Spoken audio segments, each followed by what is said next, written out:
Hare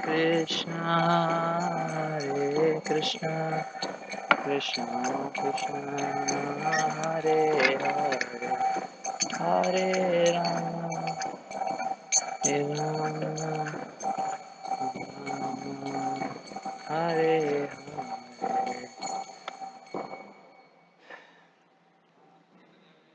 Jai, Jai, Hare Krishna.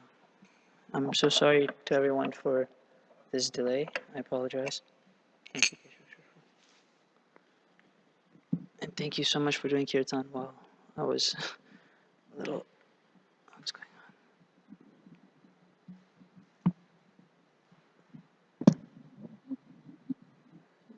on? Okay. Om Namo Bhagavate Vasudevaya.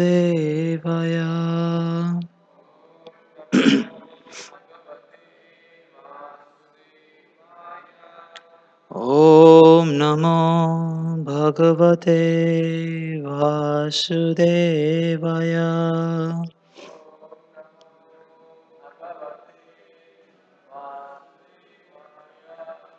Om Namo Bhagavate Vasudevaya.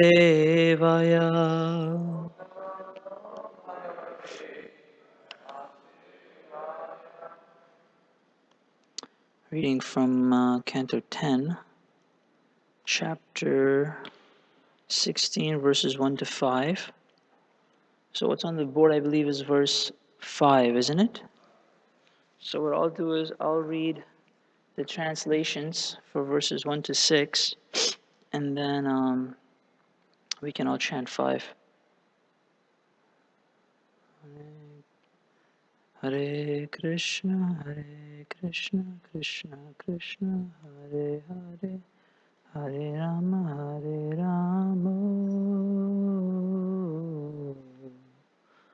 Rama Rama, Hare Hare.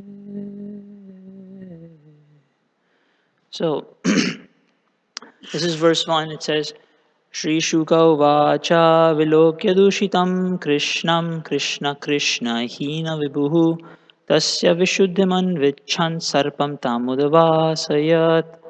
Shukadeva Goswami said, Lord Shri Krishna, the Supreme Personality of Godhead, seeing that the Yamuna river had been contaminated by the black snake Kaliya, desired to purify the river, and thus the Lord banished him from it. Shirajo vacha katham antarjale gadhe nyakranad bhagavan nahim savai bahu yuga vasam yathasi viprakrityatam.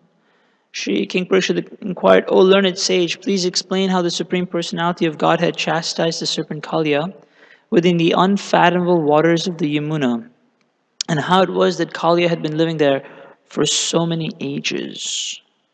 Brahman Bhagavatastasya Bhumna Swachandavarthinah Gopalodara Charitam Kastripyetamritam Jushan. O Brahmana, the unlimited Supreme Personality of Godhead freely acts according to his own desires. Who could be satiated when hearing the nectar of the magnanimous pastimes he performed as a cowherd boy in Vrindavan? Shri Shuka Vacha Kalindyam Kaliyasyasid Hridah Kashchid Vishagnina Shopyamana Paya Yasmin Patanti Upariga Khagaha.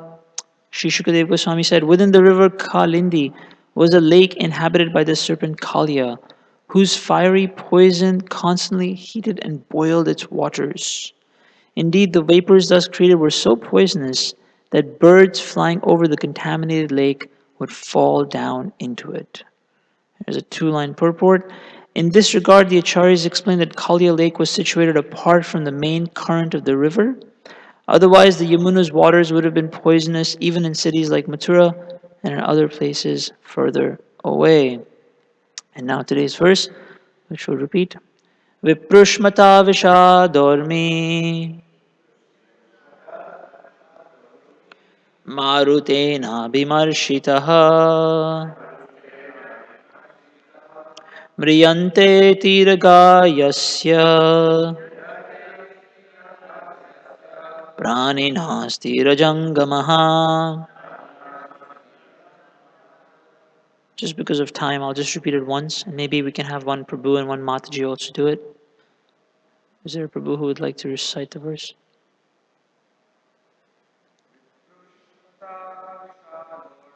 Viprushmata vishadormi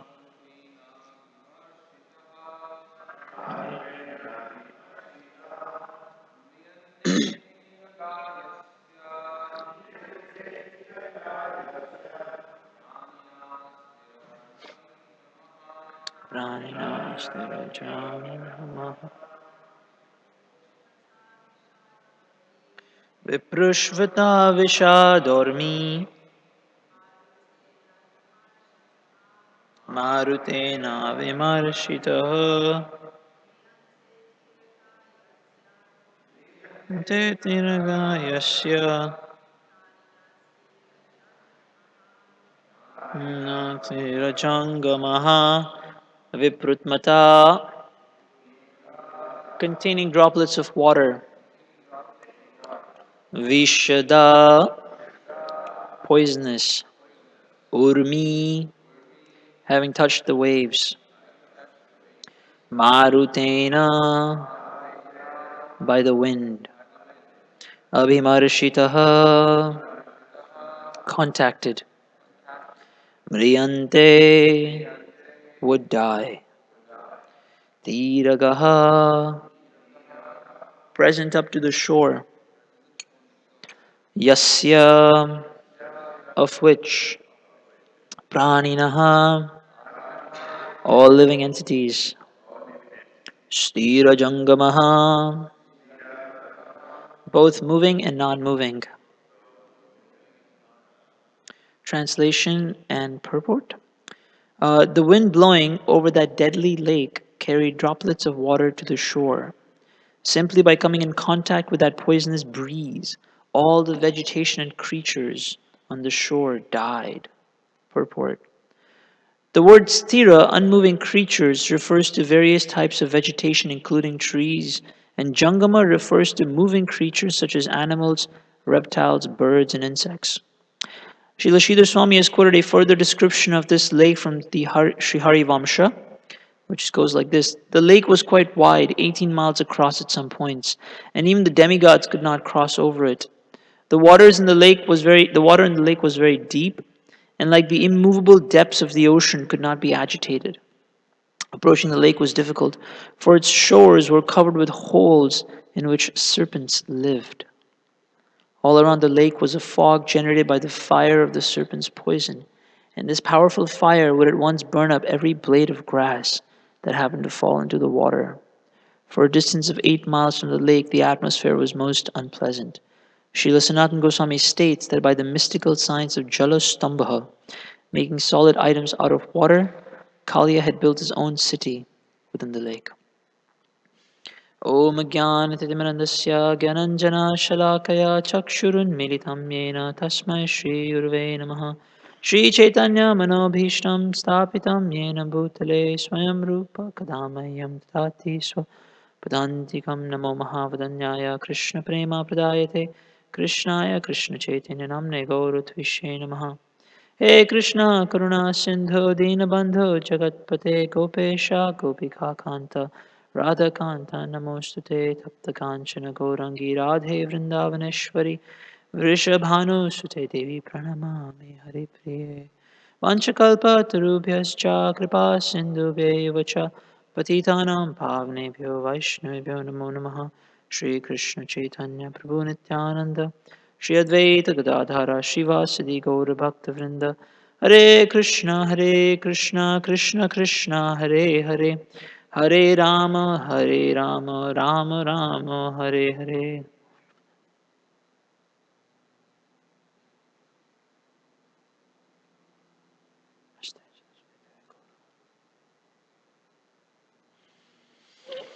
Hare Krishna and good morning, everyone. Again, my sincere apologies for the delay. Um, so, we're at the start of another chapter in the 10th canto, pastime of Krishna subduing Kaliya the snake. And we've just heard now a very graphic description of what the lake in which Kaliya lived looked like. This lake was actually connected to the Yamuna River, but the flow of water coming out of that lake did not go into the main tributary going south towards the ocean.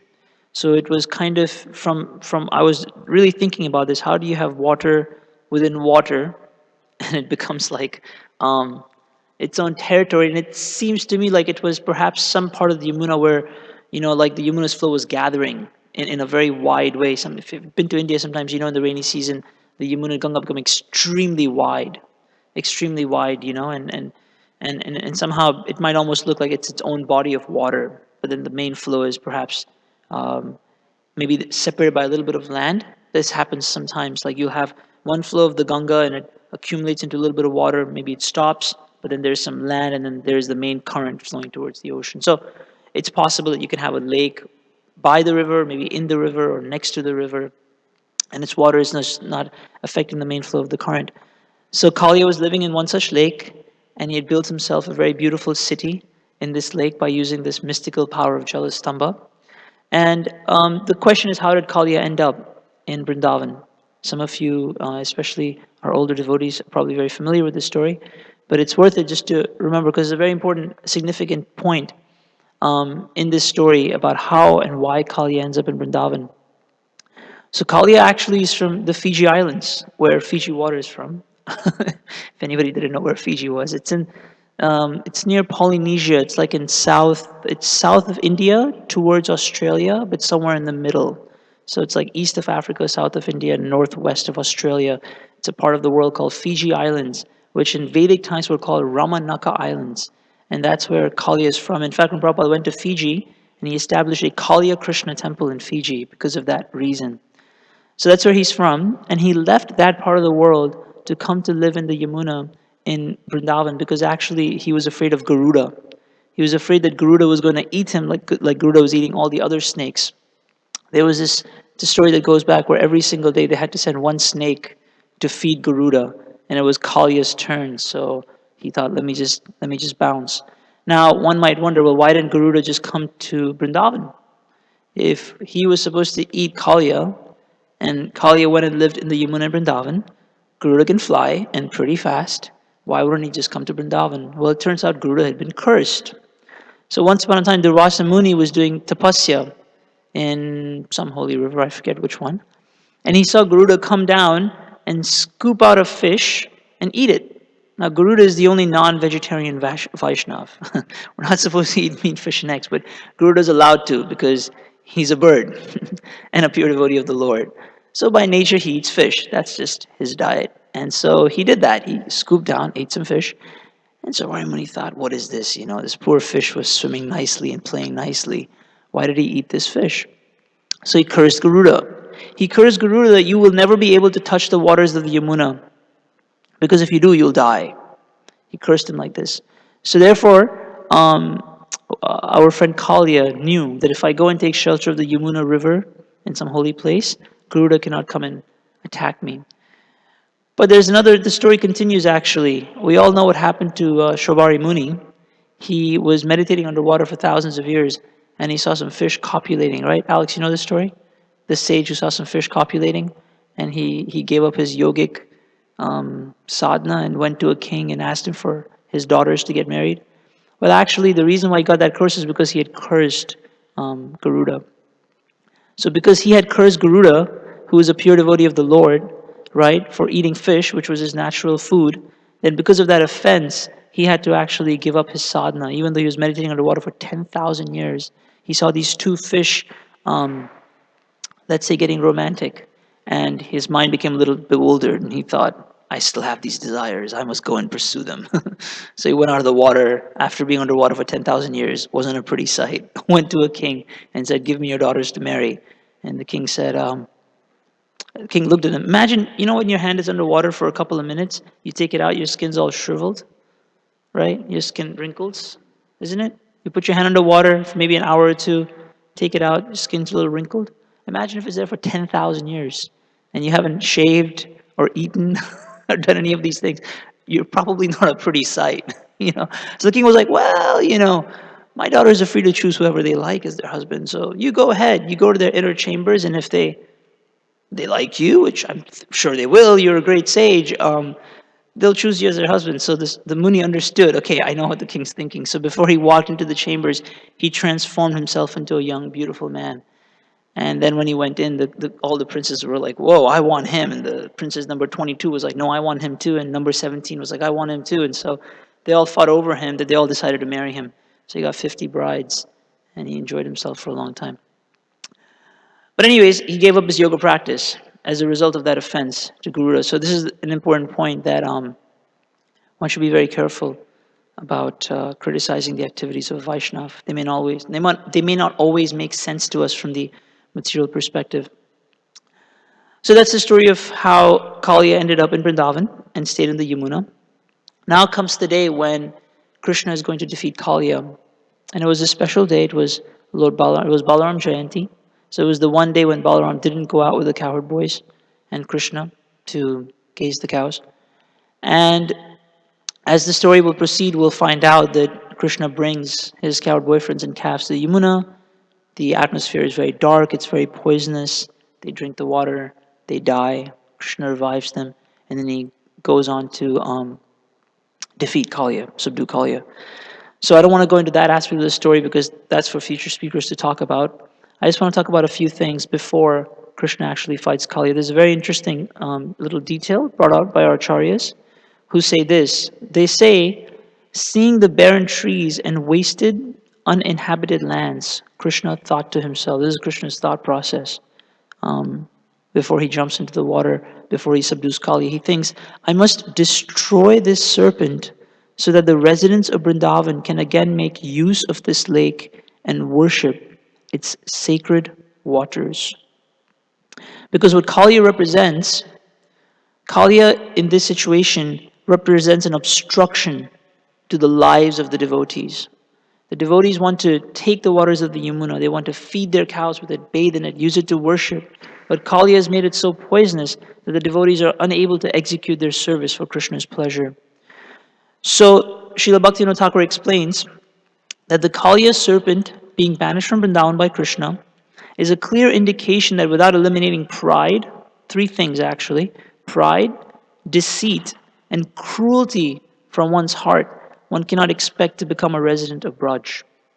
So this whole pastime of Krishna subduing Kali and asking him to leave Vrindavan and go someplace else, right, represents this point that unless our hearts are purified of pride, deceit, and cruelty. Now, Kali represents all three of these things.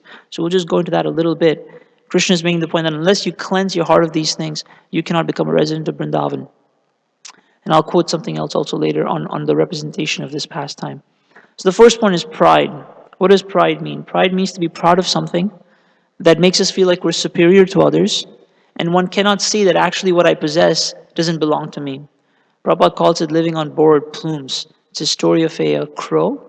A crow in India, there's crows in India, just like you have pigeons in America. There's pigeons everywhere. In India, you have crows. They're just as ugly. And they're all over the place. They live in cities, they scavenge food. So they're not very pretty. They're black, and they have this long beak, and they're very scary looking, actually. So there's a crow who once found some feathers belonging to a cuckoo or a peacock. I forget, not a peacock, those are too big. But some other bird that's very beautiful. And so he picked up those feathers and stuck it to the back of his tail. You remember this story? Was it a cuckoo or a peacock? Yeah, the crow. Did it find the feathers of a cuckoo? Anyways, it found the feathers of some pretty bird, stuck them to the back of his tail, and he was walking around looking all beautiful and feeling really proud. Look at me, I'm such a special bird. And Prabhupada says, don't be proud of borrowed plumes. Right? So when we come to Krishna consciousness, or when we happen to meet a saintly person, then by their association, Like for example, our dear Bhakta Daniel, he's always quoting Vaisheshika Prabhu. If you ever spend half an hour with him, you get at least 4 or 5 Vaisheshika Prabhu quotes. They're pretty good actually, but he can't get proud of that because they didn't come from him. So that's a very silly example, but all of us manifest so many qualities. Some of us are preaching, some of us are serving, some of us are painters, some of us are amazing servants of Kishore Kishori, some of us are teachers, but all these qualities may have just been latent inside of us, may never have expressed themselves if we hadn't come in contact with something that would bring them out of us. And that which brings out our qualities is truly the source or the object of our gratitude, not our own qualities. So when we see that we have something that makes us special, that makes us a little better than others, and we cannot see that that which we have is actually a gift from the Lord to be used in His service, then we have this tendency to run proud. On the flip side, we don't have something that somebody else possesses, and if we think about that too much, it'll make us insecure. So we also have to see our shortcomings as gifts from Krishna in a way that I'm not supposed to do this, right? I'm supposed to do this. So whatever we have and whatever we don't have, it's Krishna's blessing to us because we're supposed to avoid certain things and we're supposed to do certain things according to our body and mind. We have a certain dharma in this world. You know what I'm saying? So the problem of the root of insecurity and the root of pride are seeing that disconnection from Krishna and focusing just on ourselves. So Kali represents that. He was very proud, actually. He was so proud that he thought that he could actually defeat the Supreme Personality of Godhead. He also represents deceit, crookedness, deceitful behavior. He's living in a beautiful lake. The water is meant for everyone's pleasure, but he's made it so poisonous that no one can use it. Now, there's a very interesting commentary on this word deceit in Manashiksha by Srila Bhaktivinoda Thakur. I won't read all of it. It's kind of long. But I'll just read you a little snippet of how Srila Bhaktivinoda Thakur deals with this idea of deceit. It's really, really interesting, actually. Let's see here. I had it pulled up.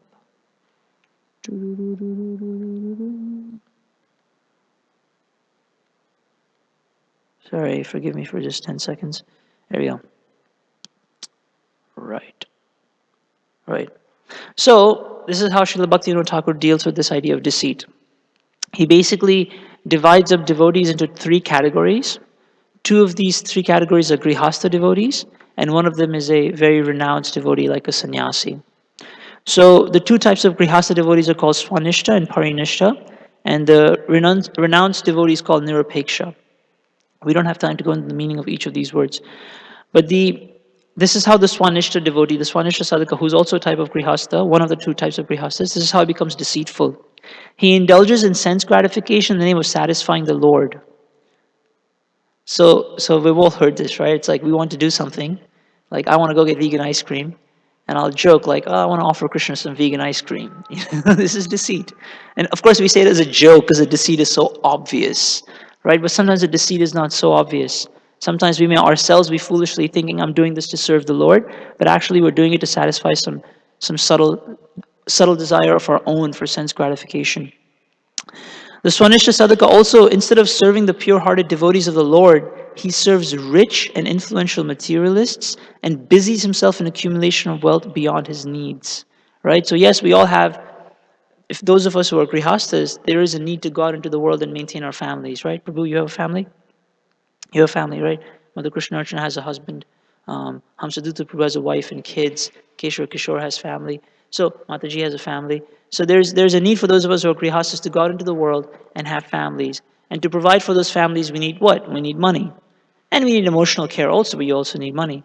But the Swanishta devotee, instead of just acquiring money to satisfy his needs, he'll go way above and beyond. Like way above and beyond. And then when people ask him, like, Prabhu, how come you're working all the time? We never see you chanting your rounds or coming to the temple to do some service. Come on, Prabhu, I'm a grihasta. I got to provide for my family. Don't you know that? That's my dharma. Oh, okay, I get it. All right, cool, no problem. But no, you don't need to work 18 hours a day and have 4 Teslas in your garage. It's like just a little bit is enough to maintain your family and kids and use the rest of that time to serve the Lord.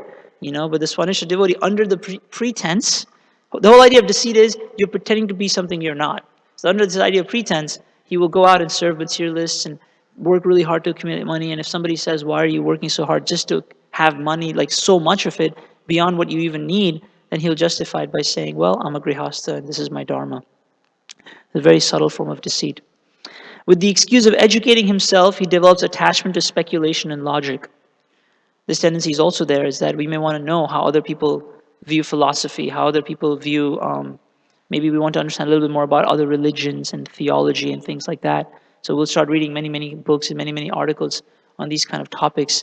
And then we lose the focus. At some point, it's no longer about just nourishing our own attachment to Krishna, understanding Krishna consciousness in a personal way. It becomes an attachment to just reading things that have to do with philosophy and logic.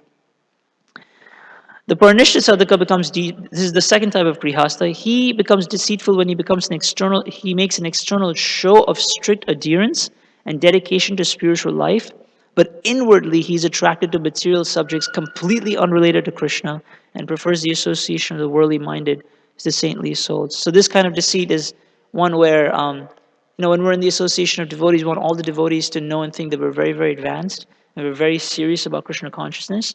But actually, when we go home, and when none of the devotees are around, we're just doing all kinds of very non-devotional activities. And this is another kind of deceit to kind of show to the world. You want the world to believe you're very advanced, basically.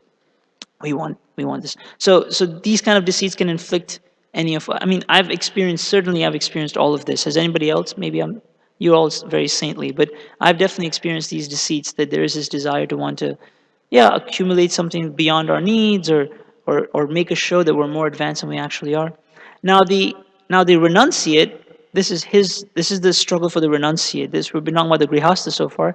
This is the renunciate. He becomes deceitful when he considers himself to be a very elevated devotee and exploits the renunciate's dress and status, looking down upon other devotees as if they were inferior, right? So if a brahmachari or a sannyasi thinks, because I'm in saffron, that means that I must be a more advanced devotee than these grihasthas who have been devotees for 15, 20, 30 years and are very nicely serving their lordships. If the renunciate has this thought, hey, I'm in saffron, I'm renounced, I live very simply, I don't go to work all day, I'm quite advanced.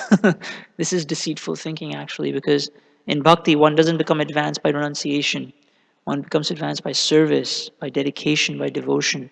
This is how one advances in bhakti, not by just having very few things. Prabhupada says, if that's the measure, then even a monkey is very renounced, because a monkey has nothing. But monkeys are not quite renounced.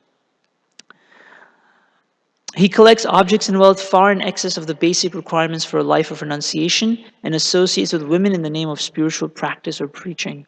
So it's another way in which the sannyasi can become deceitful. He needs some maintenance, right? Just to be able to travel and preach, and he needs to also eat.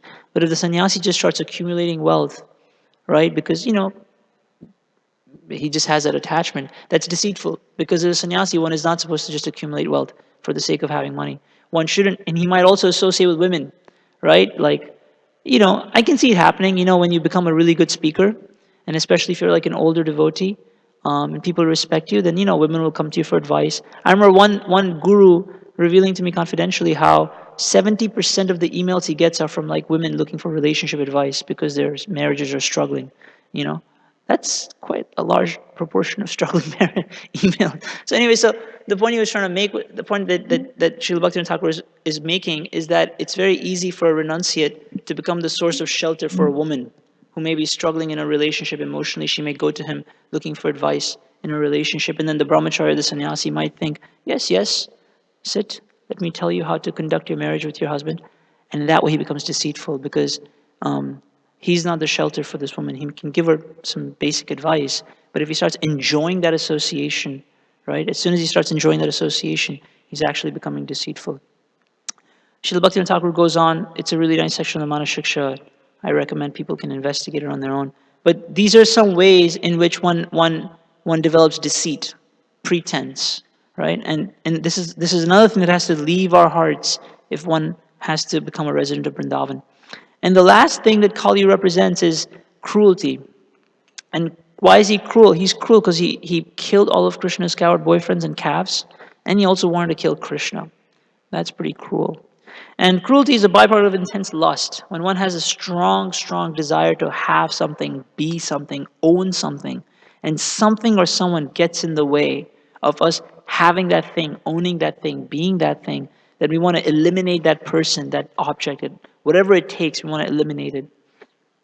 And one will easily, at that point, when one becomes so self-centered, one does not realize the emotional or even physical damage that they're causing to other people. Our world is today full of examples of cruelty, like so many examples of cruelty. There's some of them are so sad, it's not even, but you hear stories of parents doing things to their own children that are just inhumane, like how can parents do such things? If you hear of husbands doing things to their wives. You hear of wives who try to.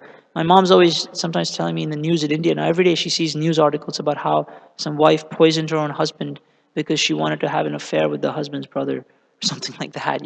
Some crazy things like this. People become so self-centered on their own lust, their own passion, their own desires. Or these great, in the past you've had these despotic leaders in places like Africa and Russia who wanted power at all costs. They would torture human beings and kill innocent people just to have power.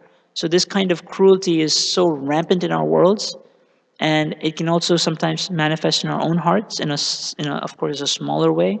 If we try to bend others to our will, right, and we try to force others to act according to our direction without considering who they are and what is their individuality, it can become a form of cruelty. Now it's different when you're a parent, right? As a parent, you have to bend your child's will. You can't let your child's 4 years old, you're like, it's time to eat, it's time to do these things, and the child's like, no. No, you're not, you don't have a will yet. You don't have individuality yet. I'm your parent, you do what I say. That's actually the dharma of a parent, to train the child up. So that's not what I mean. But what I mean is, as adults, right, living in communities, living in relationships, you try to bend others to your will. Right? It's a form of cruelty. If it goes really far. I mean, it doesn't even have to go that far. Even at a very basic level, if I try to blackmail Alex into cleaning the prasadam hall, and try to guilt him into it, that's cruelty. Service is voluntary. If he doesn't see the value in that, then he doesn't see the value in that. Somebody else will. Not that Alex, of course, he's a value in service. He's a brilliant servant of Kishore Kishore. So, but just as an example, if I try to guilt him into something, then it's cruelty actually, because I'm not recognizing his own will, his own volition as a human being. So here's the last point I wanted to bring out. This is an article from Sajjana Toshni, which was a magazine published by Srila Bhaktivinoda Thakur originally, and then the Gaudiya Math, Srila Bhaktisiddhanta's followers, continued publishing it. And in that magazine, I found a really nice article about Kaliya. And here's just one line that I want to pull out from that article. It's a little technical, but we'll break it down. We'll do this for just another 2-3 minutes, and then we'll open it up for questions and comments. The banishment of Kaliya from the lake of the Yamuna has a most important spiritual significance. Those who have a purpose to create trouble among the pure devotees of Krishna by infecting their nature with their own malicious dispositions meet with a certain degree of initial success in their nefarious undertaking. What does that mean? It means that those who have a bad intent, a negative desire, they might sometimes enter the community of devotees. And then they might actually infect those devotees with their own negative thinking. And in the beginning, they might actually have some success, just like Kaliya came to the Yamuna in Vrindavan, and he was able to infect the whole environment and atmosphere with his poison and actually killed Krishna's cowherd boys and calves. They might actually have some effect. This emboldens them. This makes them feel very strong, right? You have a little bit of success in destroying Krishna's, pure devotees or hurting them. You feel strong. To make a direct attack on Krishna himself, when he, our Lord, appears on the scene of their depraved activities in order to restore the living faith of his own bona fide associates. So then, inspired by their little bit of success, they might go on to attack Krishna himself. But Krishna appears on the scene, and then he acts in such a way that the situation is reversed. The situation is reversed. So I thought that was very beautiful and also very practical, that when we're dealing with dark and poisonous, we had this episode recently here in Chicago, without going into details, we had to deal with some very, very unpleasant scenario where somebody was trying to infect our community with a very unpleasant idea, an activity, and an idea. And so, we had to get involved, the senior devotees, and not me, I'm not a senior devotee. I mean, the actual senior devotees, I was just assisting them. And, we worked together to root this negativity out of our community. And And yeah, so in the beginning it looked like this idea was gaining some traction, but then, Krishna's mercy came and we were able to remove it from the community. So Kaliya also represents that. He represents this, tendency to want to impede, the flow of service towards Krishna. And in the beginning, this tendency might even get a little bit of strength, right? But then Krishna himself comes, or perhaps he sends his devotees. In this case, Krishna used his devotees to remove this negative contamination from the community. So those were some thoughts. Again, my apologies for the delay in starting. Please forgive me. Does anybody have any comments or reflections or some additions to the class? Oh, one thing I should mention, Hamsadutta Prabhu told me this last class, and so it's worth it to mention in this class that a really nice point that, we come together, we're hearing the 10th canto, the beautiful pastimes of Krishna, and what it should do to our hearts, it should cleanse our hearts, but it should inspire us to go out and share these pastimes and this knowledge with other people. So that's always a very important consideration that, yes, these pastimes of Krishna are so beautiful. And in fact, the third verse, I'll just read this real quick again. The third verse of this section of verses that we just read was very much in line with this point, actually. So I'll just read it one more time because it was a nice verse. It says, O Brahmanas, the unlimited Supreme Personality of Godhead freely acts according to his own desires. Who could be satiated when hearing the nectar of the magnanimous pastimes he performed as a cowherd boy in Vrindavan, right? So who will be satisfied? Just no one can be satisfied. But this is not a bad dissatisfaction. This is a good dissatisfaction. To be dissatisfied from not having enough Krishna Katha is a very beautiful feeling. So this is the point of this verse is, let's go out. There's dissatisfied people already in this world, and let us give them the nectar of Krishna's pastimes, and then they'll actually feel satisfied. But then they'll feel a little bit dissatisfied because they want to hear more. But that dissatisfaction is good. So on that note, Om Tat Sat. Any comments, any reflections, any additions? Well, that was a really nice last point that you made. Can you hear me on this? Is it? Okay. So, kind of running with how Kaliya represents pride, there was an anecdote that I heard from a class by Amarendra Prabhu. And whether it actually happened or not, I'm not exactly sure. It might have, but basically at one of those big temples in India, there was like a Bhakta program, and the Bhakta leader, he noticed that one of the newer Bhaktas, like whenever he'd walk into the room, like all the other brahmacharis would like pay their obeisances to him, but there was one brahmachari that didn't. And so this was really like disturbing his mind, the Bhakta leader. And then so he went to his guru, and he was like, "Yeah, Maharaj, I've been a devotee for like 20 years now, and there's this new bhakta who's been here for a month or whatever, and he's not bowing down to me and everything." And then his Guru Maharaj responds, and he was like, "Yes, well, you are senior to him, so it is wrong that he's not bowing down to you. But it's even more of a shame that you've been a devotee for 20 years and you still care about stuff like that. You still think that people should bow down to you and stuff." So I just thought that was kind of an interesting little anecdote. Yeah, I remember Damodar Swami says that's why it's good for sannyasis to come to America, because the culture here is so informal. Whereas when they go to Russia and India, everyone's like, "Oh, Maharaj, Maharaj," like especially in India, they really like revere older devotees. But here, it's like so informal. you know, I've heard so many crazy stories of just like in American how we like we're so informal with older devotees sometimes. And usually he was joking like actually it's good for older devotees to come to America and just get a reality check. It's probably why a lot of older devotees don't come to America. Anyways, anybody else? Other question? Oh, where's the mic? Thank you so much, Prabhu, for the nice comments. And so you mentioned that Krishna will remove any obstacle, one who tries to disturb his devotees, etc. But the question may come up like that why Krishna didn't do that in the very beginning, why he allowed the creatures to be killed before by Kaliya. Mm, that's a really good question. I don't want to speculate. I'm trying to remember if I heard anything from the acharyas. Um, I don't actually remember. I don't remember why he doesn't step in before they die. It's interesting because if you see, this is the same thing that happens in the pastime of what was the snake demon? What was his name? Agasur. Agasura. Same thing. Krishna let the coward boys and calves enter first, and then he followed afterwards. Um, the coward boys and calves, they also saw the forest fire first, and they became very afraid. Then they called out for help. Uh, I'm not sure. I don't remember reading why it is that he allows them to die before he. I mean, it makes sense on a material level that he wants an excuse to then fight with Kaliya. You know what I'm saying? But or maybe it heightens the rasa of the pastime. But I can't remember something specific from the acharyas. Maybe Mother Krishna Archana. Do you? I'm sorry.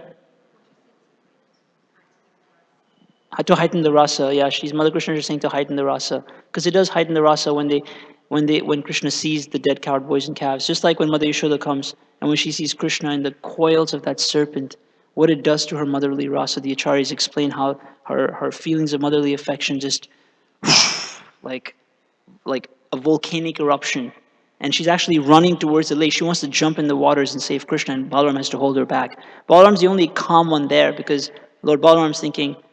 He was actually, because he knew Krishna is the Supreme Personality of Godhead. So Lord Balma was actually thinking, when I'm Sheshanag, he doesn't come and dance on my head or come and play with me like this. This is so unfair. So Balaram's actually like, this is what Lord Balaram is thinking. So he's not at all afraid of the situation. He knows Krishna is going to defeat Kaliya. So then when other Brajbasis start to panic and freak out, he's trying to hold them back and restrain them. But it's described how Mother Yashoda wants to jump in the waters to save her son. And Balaram's like, no, just holding her back like it's okay. He'll be fine. Krishna will be victorious. So to me, it seems like it's what heightens the rasa of the pastime. Krishna has to actually emotionally now is invested because Kaliya hurt his friends. This is not right. But maybe I'll go back and I'll look at the commentaries and see if the acharyas say anything else. It's a nice question. That's it then. Okay, Jai. Srimad Bhagavatam ki Jai. Srila Prabhupada ki Jai. Natkoti Vaishnava ki Jai.